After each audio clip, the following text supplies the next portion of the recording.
इंतखाबात से 1 महीने 5 दिन पहले पेशावर हाई कोर्ट से बड़ा फैसला सामने आ गया है। पेशावर हाई कोर्ट ने इलेक्शन कमीशन का 22 दिसंबर का फैसला बहाल कर दिया है, जिसके तहत तहरीक इंसाफ को बल्ले का इंतखाबी निशान फिलहाल जारी नहीं होगा।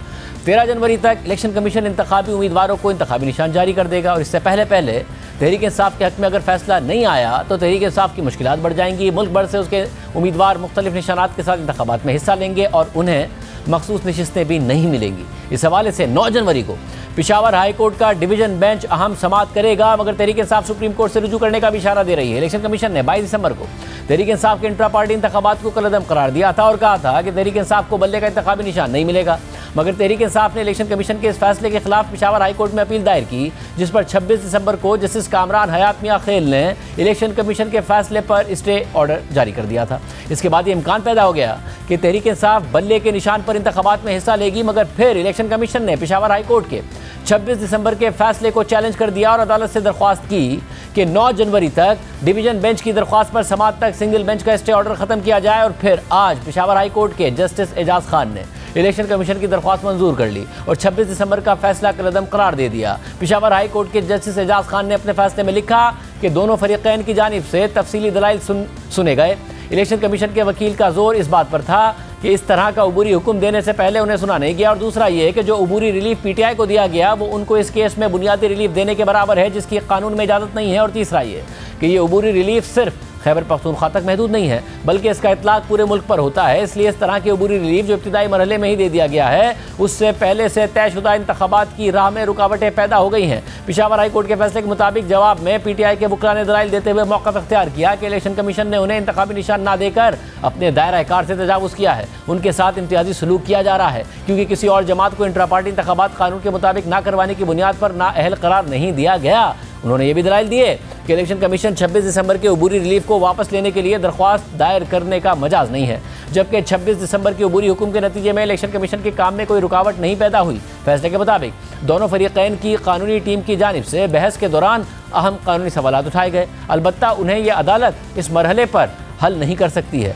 क्योंकि इस हवाले से मरकजी दरख्वास्त अदालत के सामने ज़ेर इल्तवा है और उसका मुनासिब वक्त पर फैसला होगा। इसलिए यह अदालत तफसीली फैसला देने से गुरेज करेगी, क्योंकि ऐसा करने से मौजूदा केस के फरीकैन के केस में कोई एक फरीक मुतासिर होगा। अलबत्ता मौजूदा दरख्वास्त पर फैसला देते हुए ये कहना काफ़ी है कि इस अदालत का 26 दिसंबर का फैसला वापस लिया जाता है, क्योंकि ये ऑर्डर इलेक्शन कमीशन को सुनने का मौका दिए बगैर दिया गया। ये अबूरी ऑर्डर बज़ाहिर कानूनी, हकीकी और अमली तौर पर हतमी रिलीफ देने के बराबर है। ऑर्डर पास करते हुए अदालत के दायरा इख्तियार से बाहर के असरात को सामने नहीं रखा।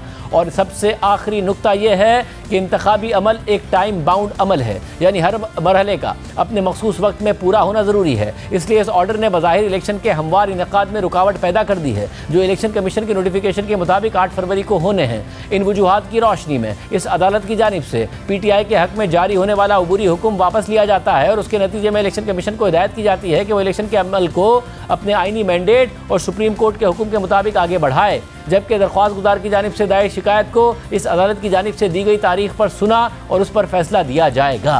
पेशावर हाई कोर्ट के फैसले पर रद्द-ए-अमल देते हुए चेयरमैन पीटीआई बैरिस्टर गौहर ने कहा कि हम सुप्रीम कोर्ट से रुजू करेंगे और हमें 90% से ज़्यादा यकीन है कि सुप्रीम कोर्ट हमें बल्ले का निशान वापस दिलाएगी। मैं समझता हूँ कि पीटीआई से बल्ला लेना, इस लेजिटिमेसी का बहुत बड़ा क्वेश्चन आएगा आपके इलेक्शन का, कि ये डिसीजन उजलत में दी गई है, लेकिन हम इंशाअल्लाह ताला इसके खिलाफ आज ही फैसला करेंगे। हम सुप्रीम कोर्ट ही जाएंगे इंशाअल्लाह ताला। तो सुप्रीम कोर्ट से दरख्वास्त है, इंशाअल्लाह कल ही हम आपके अदालत आएंगे। मेहरबानी फरमा ले और जल्दी से हमें भी सुन ले। बॉयकॉट की तरफ हम किसी सूरत नहीं जाएंगे। हम सुप्रीम कोर्ट से भी इस्तदा करेंगे कि ज़रूरी नहीं अगर आप खामखा इस बल्ले में कोई ख़ास बात है, आप हमें कोई और निशान देते हैं। मैं नहीं समझता सुप्रीम कोर्ट कभी भी इस बात को कंसिडर करेगी कि इलेक्शन से हमसे जो इलेक्शन का सिंबल है वो वापस लिया जाए। मैं इतना कभी आपको कह सकता हूँ कि मुझे अल्हम्दुलिल्लाह मोर देन 90% यकीन है सुप्रीम कोर्ट हमारा बल्ला रिस्टोर करवाएगी। इसके अलावा आज बानी तहरीक इंसाफ इमरान खान और फवाद चौधरी के खिलाफ तौहीन इलेक्शन कमीशन केस में फर्द जुर्माइद हो गई है। अडियाला जेल में होने वाली समाअत में इलेक्शन कमीशन ने इमरान खान और फवाद चौधरी को चार्जशीट पढ़कर सुनाई। नुमाइंदा जियो न्यूज़ शब्बीर डार के मुताबिक चार्जशीट में बताया गया कि इमरान खान और फवाद चौधरी ने 2022 में इलेक्शन कमीशन के खिलाफ मनसूबाबंदी से तज़हीक आमेज़ मुहिम का सिलसिला शुरू किया। मुल्जिमान ने एक नहीं मुतादिद बार इलेक्शन कमीशन और उसके सरबराह के खिलाफ मुतासिबाना और तज़हीक आमेज़ ज़बान इस्तेमाल की। चार्जशीट के मुताबिक मुल्जिमान ने 12 जुलाई 2022 को भक्कर में अवामी जलसे के दौरान इलेक्शन कमीशन के खिलाफ गैर पार्लिमानी जबान इस्तेमाल की। मुल्जिमान ने 18 जुलाई और 27 जुलाई को अवामी जलसों में इलेक्शन कमीशन और सरबराह पर मन घड़त इल्जाम आयद किए। मुल्जिमान ने 4 अगस्त और 10 अगस्त 2022 को इलेक्शन कमीशन को स्कैंडलाइज किया। इमरान खान और फवाद चौधरी ने जलसों में आईनी इदारे को तज़ीक का निशाना बनाया। मुल्जिमान ने चीफ इलेक्शन कमिश्नर के खिलाफ गैर पार्लिमानी और नामुनासिब जबान का इस्तेमाल किया। मतलूबा शवाहिद, वीडियोज और दस्तावेजात के मुताबिक मुल्जिमान के खिलाफ ट्रायल शुरू किया जाए। मुल्जिमान ने इलेक्शन एक्ट के तहत इलेक्शन कमीशन ऑफ पाकिस्तान की तौहीन की। सुप्रीम कोर्ट की ऑब्जर्वेशन के तहत इलेक्शन कमीशन मुल्जिमान के खिलाफ कार्रवाई का मजाज है।